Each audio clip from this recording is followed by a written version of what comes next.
한 남성이 복도에 쓰러져 있었습니다. 그 남성은 한 마디를 뱉고 쓰러졌는데 집 안에 사람이 있어요.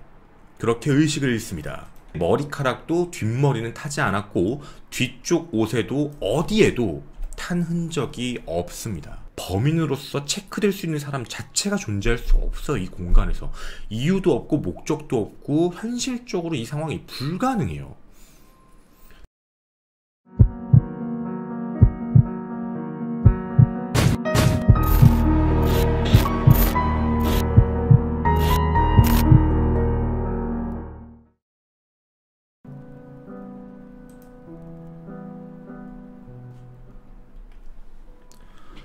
오늘 여러분과 함께 진행하는 이 사건은 여러분이 보시는 이 사건 현장 및 그리고 관계에 대해서 여러 가지 생각이 필요합니다. 아직 수사가 정확하게 끝난 것도 아니며 이 사건은 현재 범인이 없는 그런 미제 사건처럼 남아 있습니다. 여러분의 많은 생각을 댓글로 기다리도록 하겠습니다.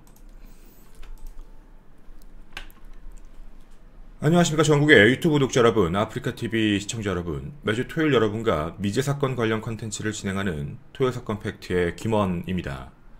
오늘 여러분과 함께 말씀드릴 사건은 아직까지 미제 사건이라고 분류되어 있진 않습니다. 법 앞에서는 무죄, 단 범인은 분명 존재한다 라고만 나와 있는 내용입니다.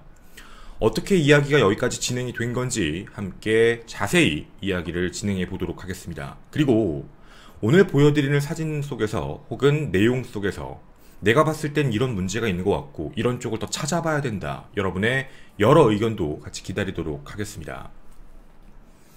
첫 번째 섹션은 바로 사건이 발생한 바로 그날로 가도록 하겠습니다. 때는 2008년 3월 11일 그날 아파트 단지가 발칵 뒤집어진 시각은 오후 5시 56분이었습니다. 단지 내에 경보기 소리가 울려 퍼지기 시작을 했고 사람들은 모두 한 장소만을 바라보기 시작합니다. 아파트 13층으로 검은 연기가 자욱히 올라오고 있었죠. 다른 층에 살고 있던 주민들 일부는 화재가 났던 방향 그 층으로 계단을 통해 올라가고 있었는데 한 남성이 복도에 쓰러져 있었습니다. 그 남성은 한 마디를 뱉고 쓰러졌는데 집 안에 사람이 있어요. 그렇게 의식을 잃습니다. 신고를 받고 출동한 119는 5시 59분경에 도착합니다.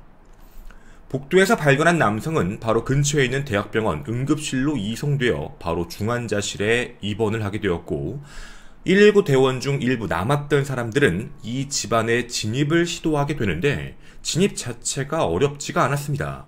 문을 열었을 때 이미 집 안은 불씨가 소멸된 상태였습니다. 이런 모습이었죠. 불을 끌려고 들어갔지만 그렇게 끌 필요가 없는 상황이다 라고 생각해 주시면 되겠습니다. 그런데 이 시야에 눈에 띄었던 장면이 하나 있었죠. 그 내부에 있는 곳에 시신이 한 구가 발견됩니다. 겉으로 봐도 거실과 주방 부분 쪽이었던 것 같은데 새까맣게 그을려버린 시신이었죠. 이런 모습으로 확인이 됐습니다. 자, 집안에서 한 남성이 나왔고 그 집에서 시신이 한 구 발견됐습니다. 이들의 관계는 결혼 10개월 차 신혼부부였고 집에서 발견된 시신은 당시 28세 권모 씨였습니다. 국립과학수사연구소의 분원이었던 지역분원 바로 중부분원에서는 이 사망에 대해 부검 결과를 발표하게 되는데 화재의 원인 자체를 이렇게 얘기합니다. 육안으로도 아주 보기 쉽게 누구나 이해할 수 있게 얘기를 했죠. 바로 첫 번째입니다. 사진을 보여드리면서 같이 얘기를 할 건데 첫 번째 힌트 바로 가스밸브입니다. 가스밸브가 1시 방향으로 즉 개방된 상태였습니다. 즉 가스가 누출된 문제. 그리고 두 번째입니다. 이곳에 빌트인 되어 있는 가스레인지 중 스위치 버튼 4개 중 세 번째가 돌아가 있는 상태, 즉 점화 스위치가 열려 있는 상태로 확인된 게 두 번째 근거였던 거죠.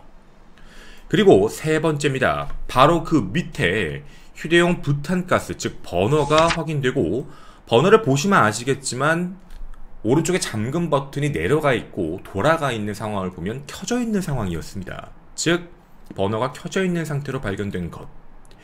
이 세 가지의 근거로 아마 사망한 권 씨의 사망 원인 자체를 원발성 쇼크사라고 결론을 내리게 됩니다. 즉 쉽게 말씀을 드리면 순간적으로 가스가 안 나오나? 라는 생각에 휴대용 부탄가스를 틀었는데 그 자리에서 순식간에 화염이 치솟았고 그 안에 있는 가스가 한 번에 폭발을 한 거죠. 그것 때문에 여기 고인께서는 그 자리에서 즉사를 한 것이다 라는 이야기. 즉 이 사고의 문제, 원인은 가스 취급 부주의다 라고 결론이 나게 됩니다. 자, 근데 저희가 지금부터 같이 좀 해보고 싶은 이야기가 조금 있습니다. 일단 의문점이라는 게 지금 상황에서만 봐도 나타나기 시작을 하거든요. 일단 우리가 이 사건에 대해서 좀 자세히 생각을 해보면 쉽게 이해하기 힘든 부분들이 존재합니다. 일단 첫 번째, 아마 지금 제 이야기를 자세히 들으신 분들은 그렇게 빨리? 라는 힌트가 하나 있었을 겁니다. 경보기가 울린 시각은 5시 56분. 근데 119가 도착한 건 5시 59분. 즉 3분 만에 도착을 했죠. 근데 그 이후에 문을 개방하고 들어갔을 때까지 시간을 좀 따져보더라도 6시가 조금 넘은 상태. 즉 경보가 울리고 나서 10분이 넘지 않은 상태였던 건데 어떻게 들어가자마자 이미 다 타버린 상황. 그리고 불이 자진소멸하고 있는 상태였을까라는 게 아마 궁금하실 겁니다. 우리가 생각하는 대부분의 발화는 계속 불이 타고 있고 오랫동안 불이 옮겨 붙으면서 소방대원분들이 오셔서 거기를 꺼주는 걸 생각하는데 말이죠. 지금 이런 사건을 가지고 섬광화재라고 부릅니다. 섬광이라는 얘기 자체도 아마 아실 수 있겠죠. 뭔가 불이 번쩍하는 겁니다. 그리고 순식간에 거기 있는 모든 것들을 태우는 건데 이거에 대한 근거가 나오게 됩니다. 섬광화재는 한 번에 타는 거라 일반적인 화재처럼 어디에 옮겨 붙고 서서히 퍼져가는 형태가 아닙니다. 자, 가스가 누출됐을 거고 그 가스는 가볍기 때문에 공기 중에 위로 올라갑니다. 해서 집 안에 있는 전체적인 넓은 거실 부분을 포함해서 위쪽에 자욱하게 있는 상태. 그 이후에 불이 갑자기 탁 발화가 시작되면 순식간에 한 번에 터지고 끝나는 거지요. 해서 가스가 놓여있는 모든 표면부는 전부 다 타게 되는 겁니다. 아마 이거에 대한 근거도 지금 여러분이 보시는 것처럼 이런 느낌일 겁니다. 어디서 불이 쫙 번져갔다는 게 아니라 한 번에 다 타버린 거지요. 즉 몇 분 만에 한 번에 소진되는 형태인 겁니다.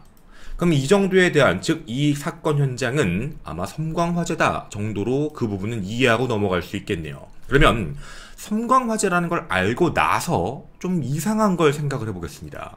두 번째, 가스 배너와의 관계에 대한 이야기인데요. 가스 밸브에 대한 문제입니다. 자, 우리가 가스 밸브를 평상시에 쓰는 걸 잘 생각해보면 가스를 쓸 때, 막을 때 저희는 바로 완전 개방과 완전 닫힘을 쓰게 되는 게 정상입니다. 근데 지금 보시는 바와 같이 약간 한시 방향으로 살짝 돌아가 있죠. 이게 왜 그럴까 합니다. 이게 정확하게 아마 아시는 분들은 아실 것 같은데 이 가스 밸브는 만약에 가스가 누설된다는 게 확인되면 자동으로 차단됩니다. 그런데 여기와 마찬가지로 반 밸브, 반만 살짝 열려있는 상태면 그게 불가능합니다. 확실한 건 가스가 새고 있는 겁니다. 그럼 우리가 생각을 해보면 가스가 새고 있다? 물론 이렇게 막힐 수도 있지요. 가스가 나오고 있는 거니까. 그럼 우리가 좀 생각해보고 싶은 건 왜 스위치가 돌아간 게 있을까? 가스를 켜보려고 했는데 안 켜져서? 이것도 이상합니다.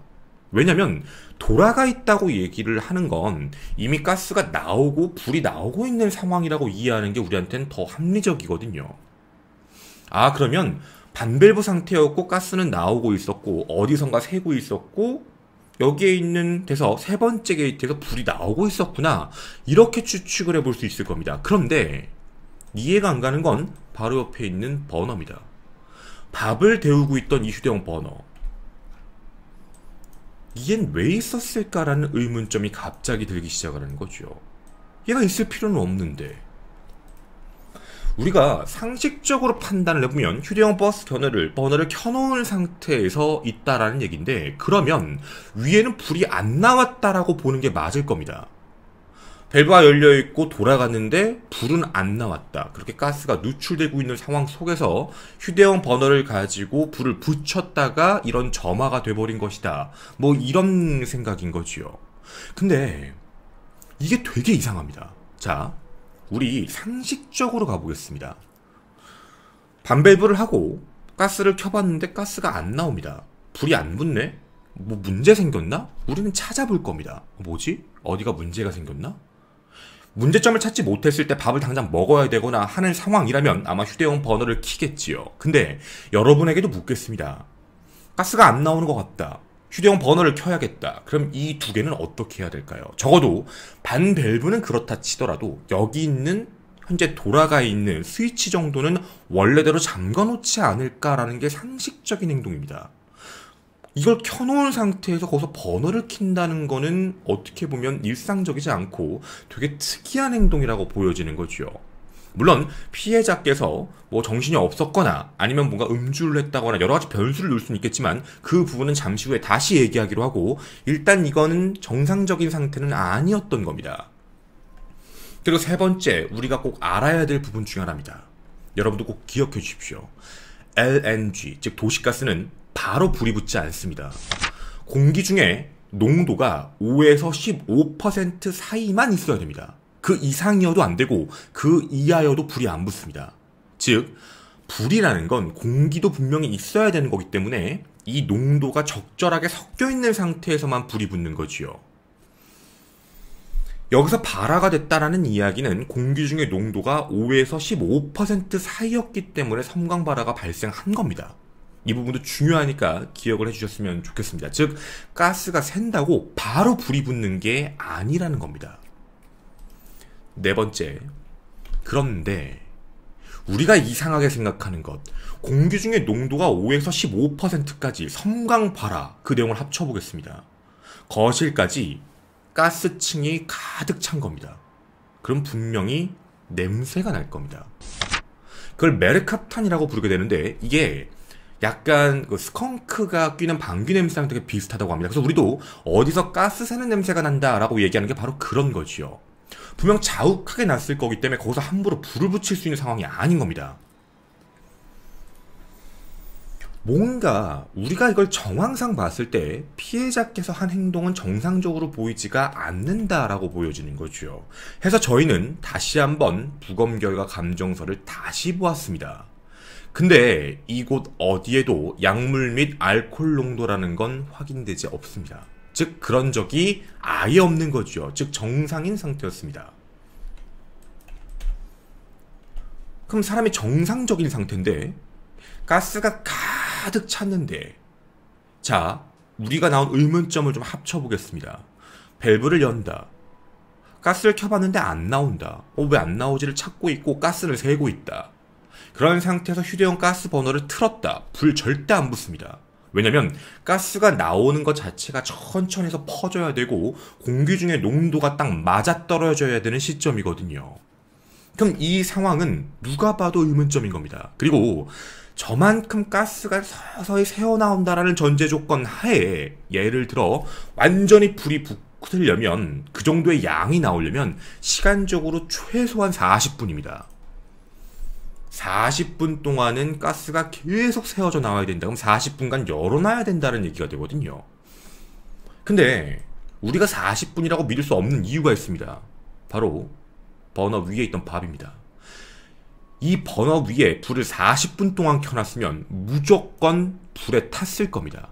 근데 탄 흔적이 전혀 없다는 거죠. 그러면 경우의 수가 이거밖에 안 됩니다. 이미 가득 찬 상태까지 40분을 기다렸고 왜 안 되지를 40분 동안 찾다가 냄새가 나고 있음에도 불구하고 그거를 그냥 불을 켰고 그렇게 해서 폭발이 일어났다. 이게 과연 맞을까라는 생각이지요. 해서 우리가 지금 볼 수 있는 이 사건 현장만 놓고 보더라도 의문점이라는 게 굉장히 많이 생기는 상황인 겁니다. 우리가 느낀 이 부분을 당시의 국가수 분원 및 경찰분들은 모르신 것 같습니다. 그냥 그렇게 이 사건은 뭔가 사고사로 처리가 끝나버리지요. 헌데 유족분들은 무언가 이상하다라고 판단한 겁니다. 지금 우리가 느낀 것처럼 이렇게 될 리가 없는데, 이게 말이 안 맞는데, 그런 생각이었죠. 그렇게 사건 현장에 대한 사진을 다시 검토하시던 유족분들 눈에 무언가 이상한 게 하나 보이게 됩니다.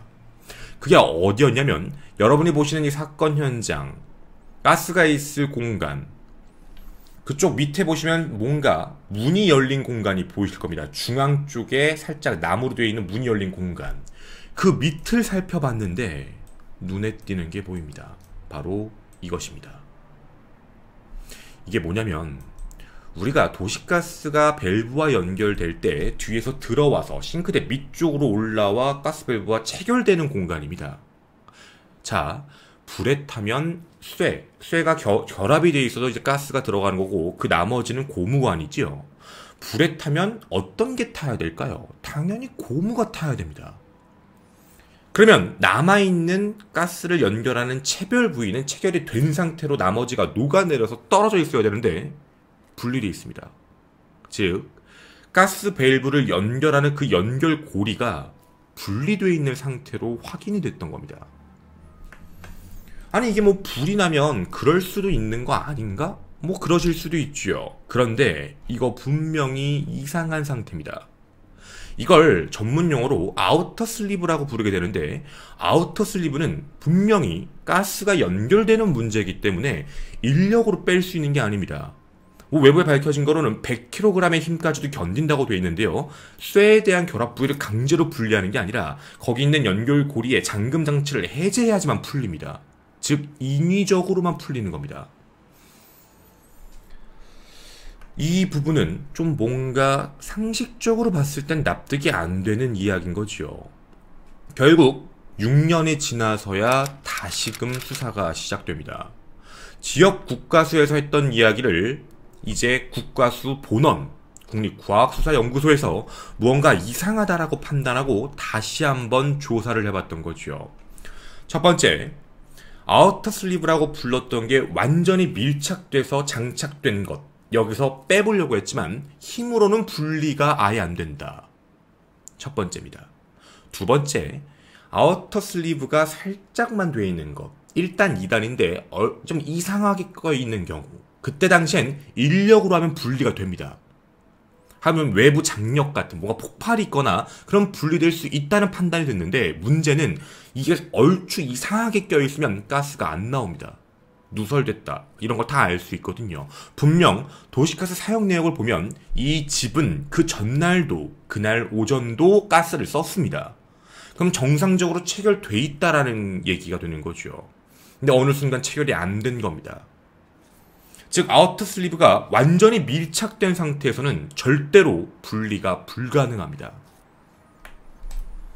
자, 그러면 이제 결론은 딱 하나입니다. 이 사건 현장에서 특이했던 점, 아우터 슬리브라고 부르는 걸 누군가가 뺐다는 겁니다. 그러면 이 사건은 사고사가 아닙니다. 이 사건은 분명 타살입니다.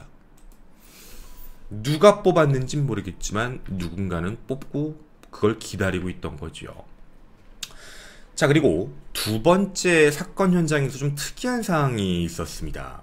그게 어떤 부분이었냐면, 당시에 돌아가신 분은 계속적으로 뭔가 집안에서 계시면서 생활을 하실 때, 당시 이제 남편의 진술입니다. 남편이 집에 와서 너무 배가 고파서 아내한테 먹다 남은 굴밥을 데워달라라고 부탁을 하고, 자기는 옷을 갈아입고 그 다음 반신욕을 위해 나는 욕실에 들어갔다. 근데 얼마 안 있다가 욕실 불이 꺼졌고 뭔가 하고 나왔는데 이미 아수라장이었다. 그래서 나는 정신없이 현관문으로 나왔고 그렇게 탈출한 게 다다, 이렇게만 이야기를 하게 됩니다.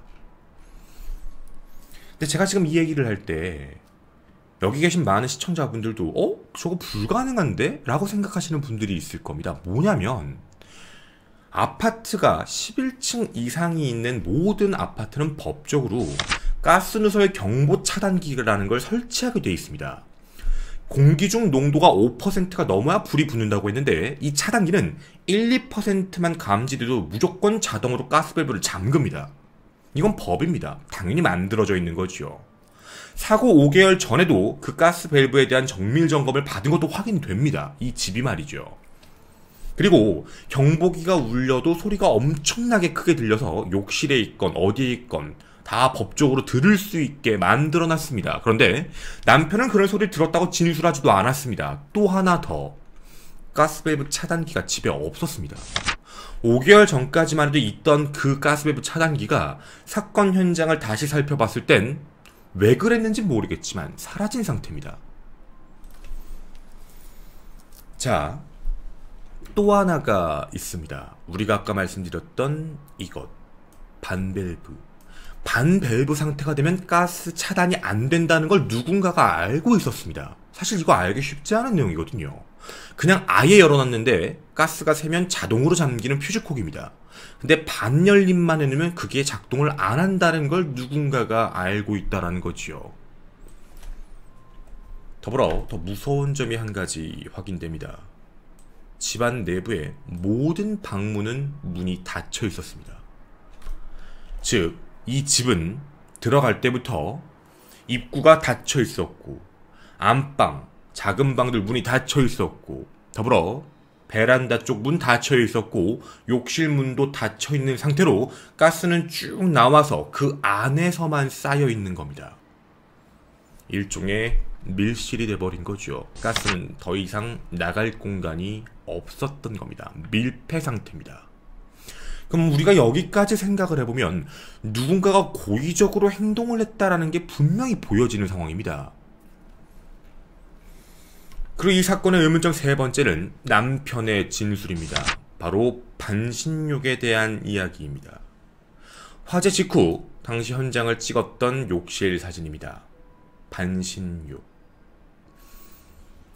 물높이는 12cm였습니다. 물론 12cm 가지고 반신욕 할 수도 있습니다. 꼭 배꼽 높이가 아니더라도 그거보다 낮은 거라도 반신욕을 할 수는 있죠. 외부에서도 물높이가 너무 낮은 것 때문에 사타구니 정도만 가려진다, 좀 이상하다, 그것 때문에 좀 거짓말 같다라고 할 수도 있겠지만, 근데 사실 이건 사람들마다 반신욕하는 방법이 달라서 그건 얘기는 함부로 할 수 없겠습니다. 그런데 이 부분에 대해서도 남편은 욕조막에 물이 샜거나 물이 증발된 걸 수도 있지요 라는 진술을 합니다. 물론 인정합니다. 그럴 수도 있지요. 그런데 저희가 보고 싶었던 건 그게 아닙니다. 바로 이 현장에 있는 가리개와 책입니다. 자, 남편은 분명히 밥을 데워달라 라고 얘기를 했고 욕조에 앉아서 반신욕을 했다. 그런데 반신욕을 하고 있다 불이 갑자기 탁 꺼졌고 뭐야? 라고 하면서 나갔을 때 이미 난리가 났다 라고 얘기를 했거든요. 그런데 덮개가 있는 위치하며 책이 놓여져 있는 것하며 너무나도 딱 정해진 것처럼 각처럼 그대로, 차라리 저걸 원래부터 저렇게 정리가 돼 있었다라고 얘기하는 게 더 합리적일 정도로 놓여 있습니다. 만약에 책을 보고 있다가 갑자기 불이 탁 나갔다 라고 얘기한다면 그 책을 올려놓고 나가는 게 정상적이거든요. 근데 저렇게 놓고 나갔다라는 것도 정말 이상한 발언이기도 합니다. 그리고 한 가지 더, 분명 진술을 이렇게 했습니다. 깜깜했다. 욕조에 불이 꺼졌다. 그런데 맨몸으로 나온 게 아닙니다. 안에서 물을 좀 닦고 속옷만 입은 채로 나왔다라고 얘기를 합니다. 자, 저희 이렇게 얘기를 좀 해보겠습니다. 신혼부부입니다. 앉아있는데 불이 갑자기 탁 꺼졌다. 뭐야? 무슨 일이야? 밖에선 답변이 없다. 뭐야? 왜 그래? 어떻게 하죠? 반신욕을 하고 있는 사람입니다. 그러면 문을 잠깐 빼꼼히 열고 뭔데? 아니면 그런 거에 대해서 거리낌이 없는 신혼부부는 그냥 나갈 수도 있고요. 다만 그냥 나가는 건 개인 편차가 있기 때문에 가장 합리적인 판단을 하는 건 문을 살짝 열어보고 왜 불 껐어? 딱 봤는데 그 순간 불이 엄청나게 났다라고 한다면 그 와중에 바지를 갈아입고 간다? 불가능한 소리입니다. 바로 뛰어나갔어야 됐겠죠. 하지만 이 부분에 대한 진술은 전혀 없습니다. 즉, 이 남편의 진술의 심리적인 부분을 봤을 땐 상황적인 얘기만 합니다. 내가 밥을 해달라고 했다. 반신욕을 했다. 불이 꺼졌다 나갔더니 갑자기 불이 나 있다. 그래서 난 그냥 뛰쳐나왔다. 이렇게만 얘기를 하죠. 내부의 심리적인 자세한 디테일적인 부분이 아무것도 없는 상황인 겁니다. 네 번째, 시신의 흔적입니다. 여기부터가 정말 더 이상한 내용들이 들어오게 됩니다. 제가 지금 여러분에 보여드리는 시신은 옷을 입고 있었습니다. 근데 시신의 여러 가지 흔적 좀 보여드리고 싶은 게 바로 속옷입니다. 속옷이 위로 올라가 있었습니다. 물론 그럴 수 있지요. 폭발이 너무 강해서 그 압력 때문에 속옷이 올라갈 수도 있습니다. 그런데요, 여러분에게 이렇게 한번 여쭤보도록 하겠습니다. 만약에 속옷이 있다가 폭발 때문에 확 순간적으로 하면서 위로 올라왔다라고 한다면 착용하고 있는 부분, 착용하고 있던 원래 부분은 타면 안 됩니다. 근데 양쪽 부분이 다 타버린 상태로 확인이 됐습니다. 그리고 여기에 있는 부분, 여기 있는 이 속살은 안 탔습니다. 이게 어떤 얘기가 되는 걸까요? 폭발 당시입니다. 폭발 당시에 있었을 때도 속옷을 위로 입고 있었다라는 이야기가 됩니다. 아래로 입고 있던 게 아니라 위로 입어놓고 거기에 있는 버너에 불을 붙였다라는 얘기가 되는 거거든요. 이거 상식적으로 조금 이상합니다. 물론 뭐 이것도 그럴 수 있어 라고 얘기하시는 분들도 있을지는 모르겠습니다. 그런데 더 이상한 게 하나가 있습니다. 뭐냐면 옷입니다. 옷에 대한 부분을 확인해보면 옷을 입고 쓰러졌는데 옷 뒤가 말려 올라가 있는 상태입니다. 왜 그럴까요? 옷이 말려 위로 올라갔다는 얘기는 뭔가 인력적으로 끌었다라고 보는 게 맞습니다. 폭발력 때문에 뒤로 확 넘어갔다면 분명 그 힘 때문에 뒤로 털썩 쓰러질 때 방향 자체가 반대 방향이 되죠. 옷은 반대 방향의 힘을 받기 때문에 펴지는 게 정상입니다. 근데 옷이 똑같이 날아가는 부분과 마찬가지로 같이 위로 올라와 있다는 얘기는 역으로 얘기할 때 누군가 잡아 당겼다라고 보는 게 맞는 거죠. 그리고 또 하나 이상한 점이 있습니다. 시신의 모습입니다. 자, 밑에 시신은 현재 깨끗합니다. 앞쪽은 그을리고 상처가 난 부분이 매우 많고 이렇게 보여지는데 뒤쪽은 전혀 없습니다. 그리고 위쪽의 머리카락도 뒷머리는 타지 않았고 뒤쪽 옷에도 어디에도 탄 흔적이 없습니다. 근데 이게 왜 말이 안 되냐면 이건 섬광화재입니다. 섬광화재라는 건 이미 가스층이 쭉 노출이 되어 있는 상태이기 때문에 그게 순식간에 불이 붙으면 공기 중에 있는 모든 곳에서 불이 붙는 겁니다. 앞쪽만 탈 수 있는 게 아닌 거지요. 뒤쪽도 타야 됩니다. 이건 뭘까요? 우리가 생각할 수 있는 건 애초부터 누워 있었답니다. 즉 고인께서는 폭발과 함께 떨어진 게 아니라 애초부터 이 장소에 누워 있었고 그 다음에 폭발이 이루어졌다라고 보는 게 맞는 겁니다. 저희는 이 부분에 대해서 좀 확인을 해보고 싶은 게 있었습니다. 바로 부검 감정서와 관련되어 있는 부분이죠. 화재사, 즉 불에 타서 사망을 했다라고 보려면 총 3가지를 체크해 봐야 됩니다. 첫 번째, 혈중 일산화탄소. 뭔가 화재가 나서 유독가스를 마셨을 때 나오는 것. 대부분 일산화탄소 농도가 40%까지 올라가면서 사망에 이르게 됩니다. 즉 호흡을 하면서 있었던 문제가 되는 거죠. 그게 첫 번째 체크점인 바로 혈중 일산화탄소입니다. 그런데 권 씨의 몸에선 2.6%밖에 안 나옵니다. 2.6%는요 거의 안 나온 것과 똑같다라고 보시는 게 맞겠습니다. 그럼 우리가 이걸 역으로 생각을 해보면 불이 났을 때 숨을 안 쉬었다는 얘기가 됩니다. 자, 그 다음 두 번째가 있습니다. 자, 여러분 살아있는 사람이 화재 현장에 있을 때 호흡을 합니다. 그럼 당연히 생각할 때 호흡을 할 수 있는 공간은 두 곳이죠. 코와 입입니다. 즉 이쪽이 그을려집니다. 그런 걸 마시니까 말이죠. 폐 같은 데도 당연히 그을음 자국이 오는 게 맞고요. 없습니다. 세 번째, 이게 정말 중요한 부분 중 하나인데 바로 기도의 열 손상입니다. 여러분 혹시 뜨거운 거 잡아보신 적 있습니까? 화상 같은 걸 입어보시면 잠깐이지만 물집 같은 것도 마찬가지입니다. 살짝 하면 부풀어 오릅니다. 만약에 우리가 대부분이 화재 현장에서 질식사로 사망하는 이유가 뭐 때문이냐면 유독가스를 마셔서 쓰러지는 경우도 있지만 숨을 못 쉬어서 사망하는 경우가 대다수입니다. 그 이유가 유독가스를 마시기도 전에 이미 공기 중에 있는 불, 그 열 기운이 자신의 기도를 통해서 들어와 버렸고 그것 때문에 기도에 열 손상이 온 겁니다. 그럼 이 안이 붓기 시작을 하고요. 그렇게 호흡을 못하면서 질식사를 하게 됩니다. 그럴 경우엔 일산화탄소 농도가 당연히 낮게 나오지요. 이 경우도 그건가 싶어서 확인을 해봤는데 기도의 열 손상이 전혀 없었습니다. 그럼 지금 이 경우는 화재 당시에 숨을 쉬었다라는 근거가 아예 없지요. 그러면 호흡을 하지 않는 사람이 불을 켜고 사망했다는 얘기가 됩니다. 이건 정말로 이상한 부분이죠. 또 하나 특이한 특징입니다.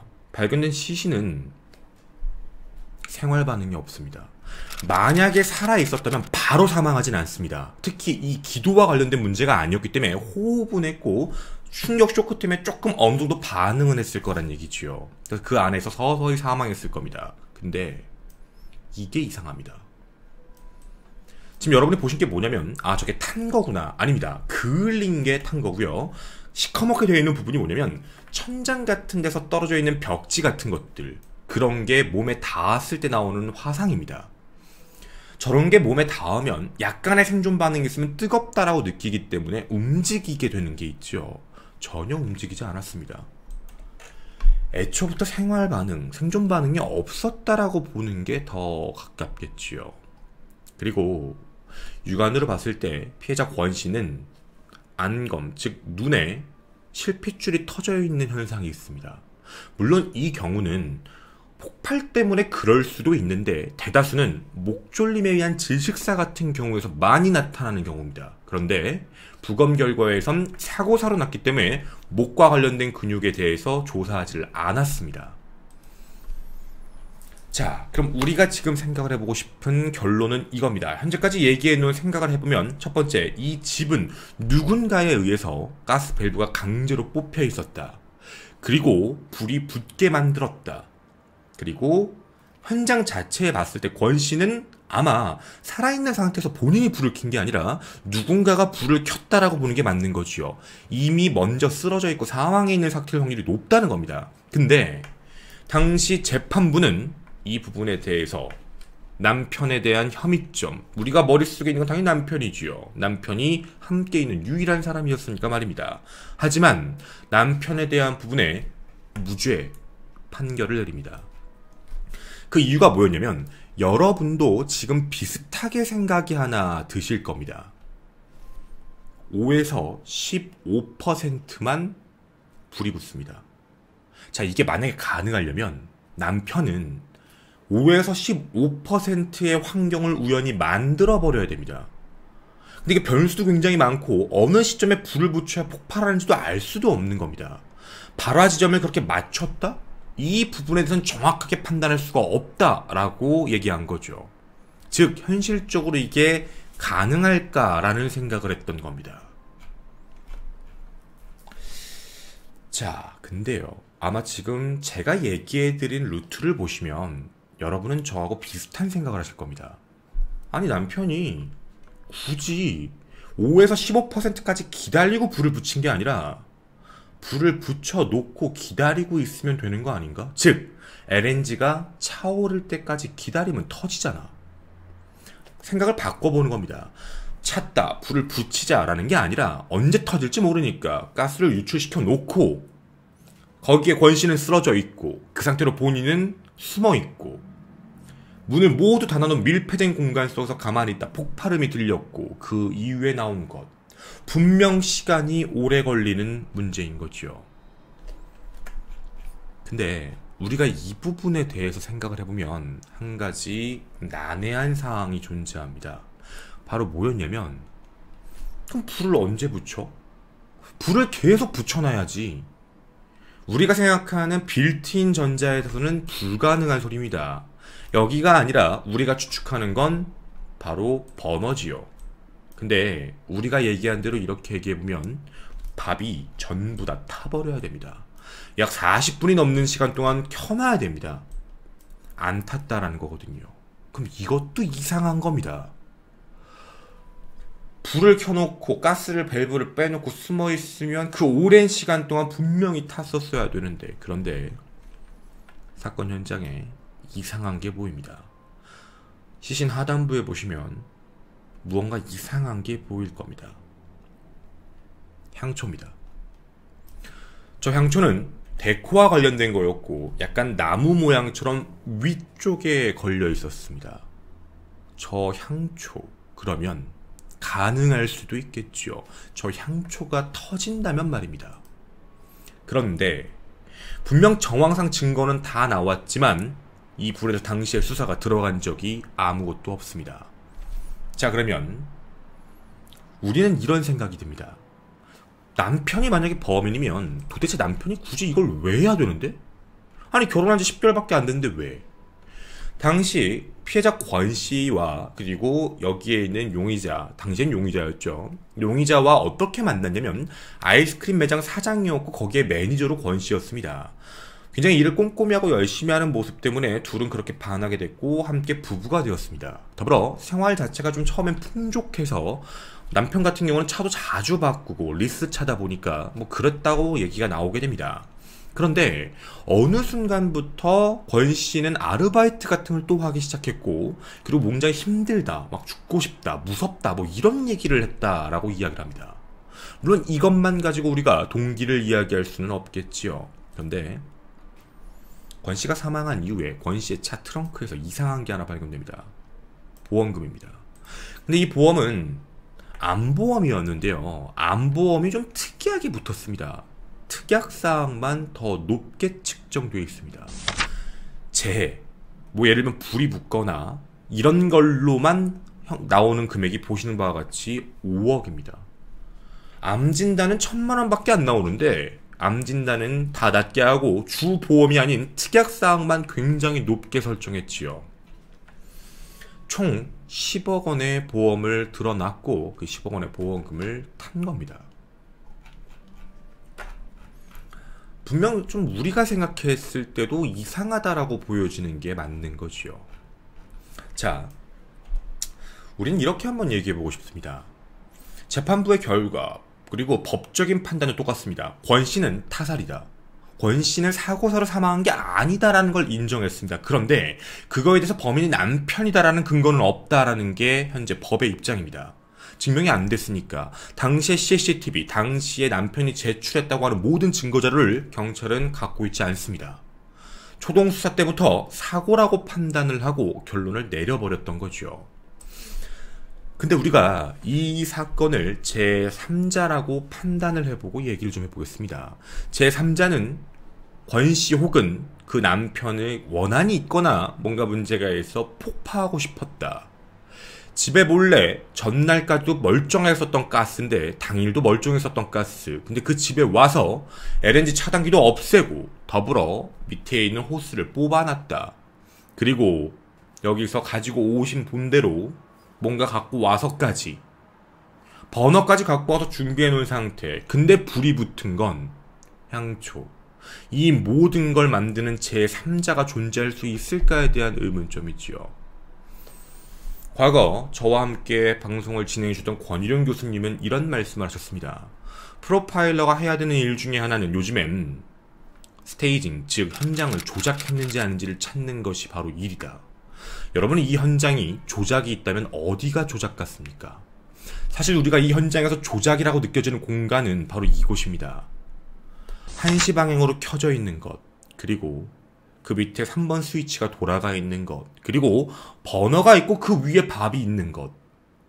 누가 봐도 얘기하고 싶은 바가 무엇일까요? 이게 만약에 스테이징이라면 범인의 입장, 범인의 심리, 범인의 생각은 이걸 꾸밀 때 가스를 해봤다, 가스가 안 나왔다, 그래서 버너를 갖다 놨다, 버너를 켰다, 불이 터졌다 였을 겁니다. 하지만 이렇게 얘기했을 때 과학적으로는 불가능한 소리가 되지요. 또 하나의 스테이징, 바로 욕실에 있었던 스테이징입니다. 자긴 욕실에 있었다. 갑자기 불이 꺼졌다. 뭐야? 나왔더니 불이 치솟아 바로 다 뛰쳐나왔다. 그런데 그렇다고 보기엔 속옷을 입고 나왔던 남자, 그리고 그 내부 깜깜한 데서 물기를 닦고 거기서 속옷을 입고 문을 열었다라는 이상한 진술, 그리고 그 안에 있는 되게 정리된 채 놓여있는 책. 우리가 이 사건에 대해서 합리적으로 의심할 수밖에 없는 이유는 남편의 진술은 분명 부분 보면 말이 됩니다. 제가 예전에 이런 얘기를 한번 한 적이 있습니다. 스테이징의 특징. 한 섹션별로 보면 말은 되지만 그 섹션을 옆으로 이어서 생각해보면 말이 맞지가 않는다. 일단은 초동수사에 대한 부분은 분명히 잘못한 겁니다. 잘못됐고 기록이 남아있지 않아서 지금 현재 다시 재판대에 세우는 건 어렵습니다. 본인이 직접 본인의 입으로 했다라고 얘기하지 않는 한 정확한 살인에 대한 근거가 나와있지 않으면 불가능한 부분입니다. 근데 저희가 이 이야기를 하는 이유는 사실 솔직하게 말씀을 드리면 제3자가 이런 일을 하는 게 어렵습니다. 왜냐면 제3자가 이 신혼부부 집에 들어온다라는 것도 되게 어설픈 행동이고요. 그리고 그게 가능할지에 대한 의문점도 있는 거고, 그리고 또 뿐만 아니라 이 사건이 발생한 내용들을 보게 되면 이 집을, 이 현장을 잘 알고 있는 사람만이 가능합니다. 제3자가 와서 이런 일을 저질렀다면 제3자의 심리 상태에서 봤을 때 휴대용 가스버너까지 와가지고 그걸 갖고 와서 스테이징을 할 필요가 없거든요. 그리고 이 사건 현장에서 저는 스테이징이 100% 실수한 스테이징이 뭐라고 믿냐면 그 굴밥이에요. 왜 그러냐면 분명히 그 굴밥을 해달라고 얘기했다라는 이야기를 우리가 역으로 생각을 해보면 불을 켜게 했다라는 얘기거든요. 그러니까 얘기하고 싶은 게 뭐냐면 아내가 불을 켜야 되는 이유는 아내가 불을 켰었어야 되는 이유인 거죠. 아내가 불을 켰었어야 하는 이유 자체가 내 굴밥을 데워주기 위하여라는 이유를 남편은 제시를 한 거예요. 근데 남편이 했던 얘기 중에 이게 중요합니다. 아내가 갑자기 오빠 갑자기 불이 안 나와 라고 얘기해서 그러면 뭐 베란다에는 버너 같은 거 있으니까 그걸로 해봐봐 라고 얘기했다는 게 남편 쪽 진술입니다. 근데 이게 저는 왜 말이 안 맞는다라고 생각이 드는 거냐면, 그럼 남편의 진술로는 아내가 직접 다시 가서 휴대용 버너를 가지고 와서 거기서 이제 불을 위해서 탁 켰다라는 얘기가 되는 거잖아요. 앞에 가스가 안 나오는데 잠그지도 않고, 그리고 그 현장 자체가 어때야 되냐면 아내는 속옷이 위로 올라가 있는 상태로 옷은 다 입고 있는데 말이죠. 그러니까 정황상 봤을 때 제가 늘 얘기하지만 스테이징이라는 게 중요한 부분은 하나를 놓고 보면 말이 앞뒤는 맞아요. 원인 결과만 얘기하니까. 근데 이걸 옆으로 쭉 사건의 흐름대로 이어서 얘기하면 말이 앞뒤가 아무것도 안 맞는 거예요. 그게 되게 특이하다라는 얘기가 되는 거거든요. 그리고 분명히 아내는 애초부터 누워있었다라고 보는 게 사실 맞아요. 안 그러면 그렇게 불의 흔적이 나올 수가 없는 거니까. 해서 합리적으로 봤을 땐 남편은 집에 가서 아마도 뭐 기절 혹은 사망을 일으키게 한 게 첫 번째. 그리고 이걸 화재로 조작하기 위한 방식으로 스테이징을 시작을 했을 거고, 그리고 그 불에서 이런 처리를 했을 것 같은데, 이 생각은 들어요. 밑에 있는 호스를 뽑았잖아요. 칼로 자르지 않은 이유. 왜 그럴까요? 칼로는 절대 안 자르지요. 칼로 자르렸다가 있잖아요. 여러분들 아시겠지만 만약에 남은 날카로운 흉기로 잘랐다라는 느낌이 들면 타살의 흔적이 나올 수도 있으니까 그냥 뽑아놓은 거죠. 그게 자동적으로 뽑힌다, 뽑힐 수 없다를 일반인은 절대로 알 수가 없죠. 그럼 아마 뽑아놓은 걸 겁니다. 그럼 뽑아놓은 상태에서 가스가 차기까지 기다리면서 불은 켜져 있어야 되는 상황이죠. 왜냐면 농도가 5에서 15%까지 가야 되니까. 그럼 남편에게 바로 그 욕실이라는 공간은 대피의 공간이에요. 자기는 살아야 되니까 일단 대피의 공간으로 약 20분 정도를 거기서 이제 반신욕을 했다라고 이야기를 하거든요. 이 말의 진술에서도 무서운 게 하나 있습니다. 가스가 차는데 최소 40분이 걸렸을 거예요. 최소 40분이 걸렸다고 얘기하는 거 보면 자기가 들어올 때부터 가스가 이미 찼다는 얘기예요. 근데 남편도 그 냄새를 못 맡았어요. 이미 20분간 가스가 나와서 차고 있는 상황이고 불도 이제 켜질지 말지 이제 준비하고 있는 상황. 그런데 여기서 말이 앞뒤가 다른 게 하나 있죠. 아내가 와서 불이 안 켜져 라고 했던 거. 자기가 욕조에 들어가 있는데 불이 안 켜지는데? 이렇게 얘기했다는 그 진술까지. 이러면 남편의 진술은 앞뒤가 아무것도 안 맞아요. 그러니까 제가 지금까지 얘기한 걸 잘 들어보시면 남편이 각각 얘기한 건 그러려니 하겠지만 이어지지는 않아요. 절대로. 애초부터 말이 안 돼요. 해서 남편이 초창기에 자기가 집에 왔던 시간에 대한 것도 4시다. 그 다음 4시 반이다. 5시다. 말을 바꾸고 진술의 번복이 오고 더불어 굴밥을 데워준다는 얘기도 나중 진술 처음에는 자기가 해달라고 했는데 나중엔 아내가 해준다라고 진술을 번복해요. 이 내용을 가만히 살펴보면 남편은 뭔가 자세하게 얘기한 부분이 없어요. 자기와 관련된 부분들만 정확하게 얘기를 하려고 하는데 머릿속에서 만들어냈다라는 느낌밖에 안 들어요.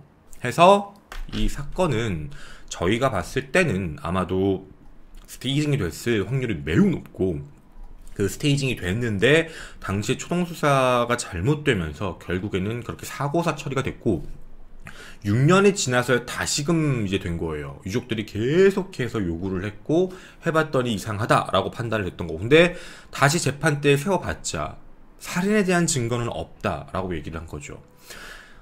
과거에 이런 사건이 떠올라요.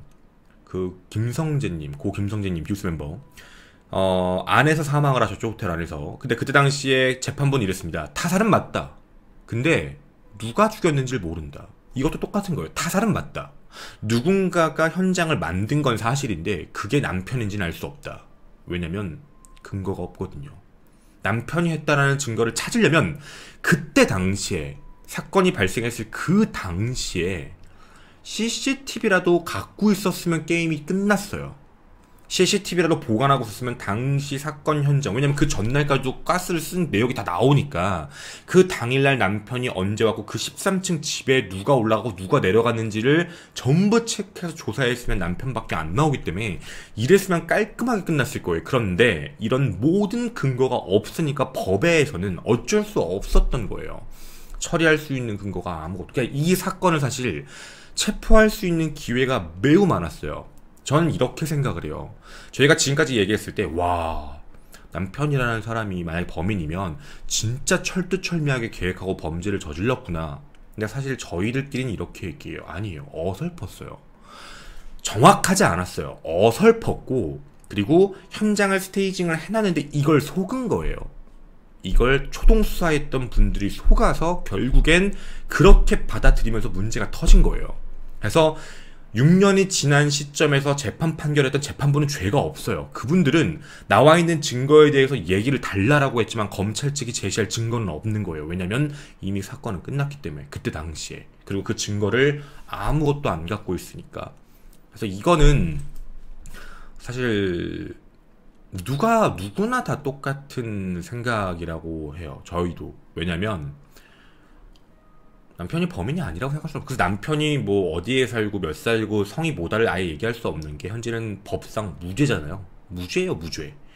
그렇기 때문에 얘기할 수 없지만 저희는 그렇게 생각해요. 정말 일말에 법에서는, 법망에서는 무죄겠지만 사실 이걸 바라보고 있는 모든 사람들 눈에서는 이 남자는 유죄예요. 왜냐면 이 사람이 아니면 범인으로서 체크될 수 있는 사람 자체가 존재할 수 없어. 이 공간에서 이유도 없고 목적도 없고 현실적으로 이 상황이 불가능해요.